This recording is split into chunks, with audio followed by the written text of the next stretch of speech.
Welcome back, everybody, and it's time for some more Kunio. A little bit more traditional, the one that people probably remember more, the one that a lot of people probably grew up with. More so than the Japanese-only release, Downtown Special. This is the Japanese version of River City Ransom, an NES classic. And we're going to be playing a version of this game that most of us did not have access to. We're going to be playing the easiest difficulty mode. In the Western version, there are two difficulty modes. There is a novice difficulty mode and an advanced difficulty mode. Those are actually the medium and advanced difficulty modes of this game. There is a third difficulty mode that, for some reason, was completely removed from the Western localized version of this game. I'm not sure why, but it is significantly different. And I'm going to show you exactly how different in this run here. We call this category Easy JP. I'm going to change the text speed to go fast here. And here it is, the fabled easiest difficulty mode. And Simon Slick Yamada is sending us his ransom note where he famously does not actually name his demands that we have to meet in order to save Ryan's girlfriend Cindy. It's all very perfect. They just want to fight. Like, secretly that's what he wants. He doesn't want us to pay him, he just wants us to fight him. We're gonna get going here in 3, 2, 1, barf. So we're just running across the city, and this is a more geographically it's still non-linear compared to a lot of beat-em-ups, especially where you can kind of free roam open world this game, but there are specific places that you have to go to defeat specific enemies in order to progress through the game and open the end game. And unlike in Downtown Special, we actually know where we have to go at all times in this game. The first place we have to go to defeat a required boss is the warehouse. We got a little cutscene here where Roxy tells us that we need to power up in order to defeat the Dragon Twins. And she is still right, even in the easiest difficulty mode. The Dragon Twins will heck me up if I mess them up, but everybody else is not that big of a deal in this difficulty mode. In the regular difficulty modes of this game, the standard enemies in the weakest gangs can just utterly annihilate you at any moment. But if I get hit in these rooms leading up to here, it's not even gonna phase me. Like, even the mob here, like, that didn't do anything to me. I don't care. But here's the warehouse. I'm going to pick up this crate, and I'm going to use it against these guys, because in the world of Kunio-kun, physics don't matter, and you can just hit people through walls. Very nice. Let's go up here. Wait here so I can make sure I spawn the next two people on the left side. Boom, boom. And now let's use this crate here. Get out of here. He's done. And now I'll just mess up the death warp. Let's get this coin. Hello? Let's get this coin here. Okay, that's better. I probably could have done a special little technique there to actually... I couldn't tell if I was able to use a Tommy Boy technique to take all the rest of my health out, but it's okay. And now we use the death warp to backtrack to this guy, Blade. And he's done. All the bosses have way less health in the easiest difficulty mode. And now we have to backtrack, forward track, to the next boss. And so we have to run all the way back through the warehouse. This is what we lovingly call a running simulator with a boss rush.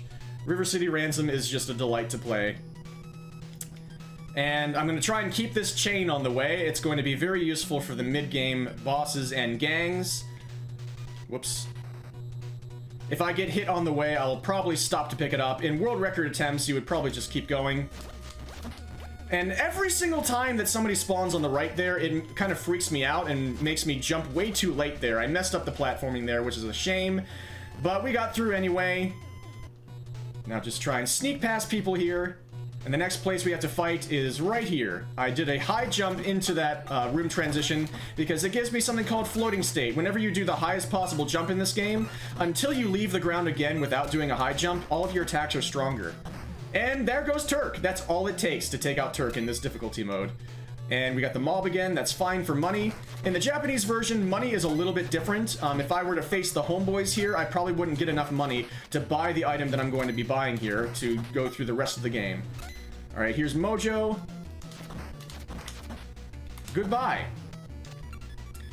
So, that's the mid-game done. We're just flying through the easiest... Oh, nope. I somehow missed that coin. That was a little scary. We have just enough to buy a special technique called Stone Hands here, just like what we saw with the weapon strikes in the last game. We have now made our punching attack much faster and much stronger, and we're gonna see if there's a crate here. Yes, there is. I'm gonna be very stupid and pick this up, and I'm gonna try something absolutely silly that will probably kill me. Coming up. Let's get through this area first. Hello, International. Get away from me.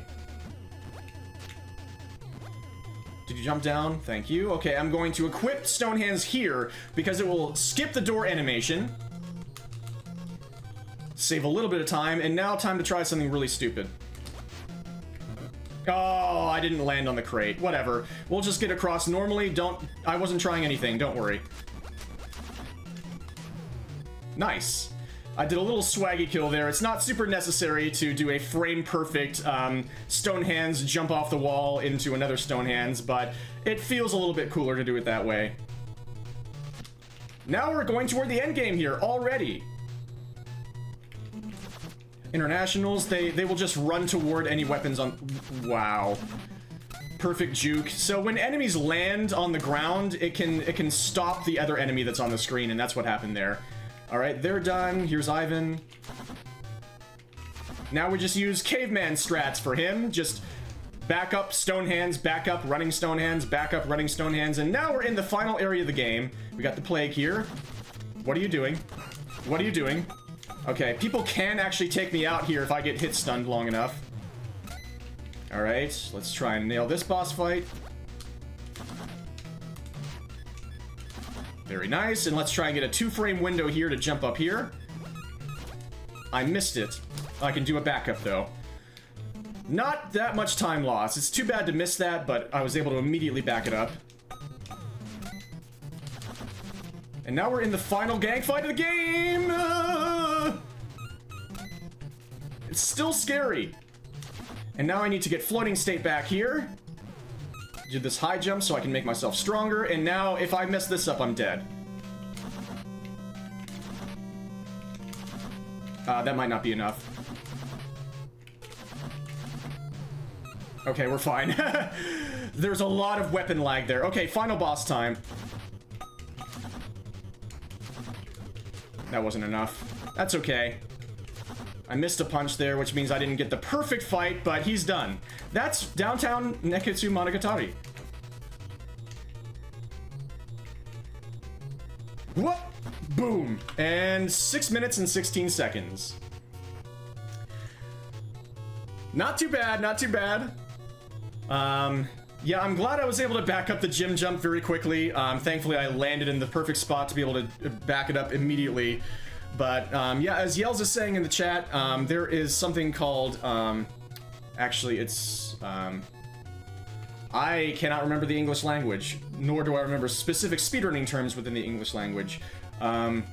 Skid canceling. I was able to land on that basketball hoop using something called a skid cancel. There's actually a lot of new stuff discovered in this game recently, in recent years, by Will Bobsled, who is also in chat. Shoutouts to Will Bobsled, shoutouts to Yellsrake, so many amazing people in the Kunio-kun River City Ransom community, and it's a pleasure for me to be a part of it. But yeah, we saved River City in 6 minutes and 16 seconds. Very straightforward game once you know what you're doing. Again, there's something in that game that can trip a lot of people up, which is the fact that you have to backtrack after you defeat Rocco to defeat Blade back in Sherman Park. But once you know to do that, then the rest of the game is basically pretty straightforward. The bosses kind of tell you where you need to go next, but it's easy to kind of lose track of what you need to do, but it's a Kunio game, so in general, if you just beat up every single possible person, if you find new people and beat them up, then you're kind of moving forward. But there you have it. That's River City Ransom, or Downtown Nekketsu Monogatari, the easiest difficulty mode. I hope you all enjoyed that, and I'm going to be back with one more run in this Kunio block. We're going to be moving to the Game Boy Advance, and we're going to be seeing basically the same game, but in a completely new mold, and with a completely different physics and fighting system. River City Ransom EX is coming right up. See you in a minute. Thank you so much for watching once again.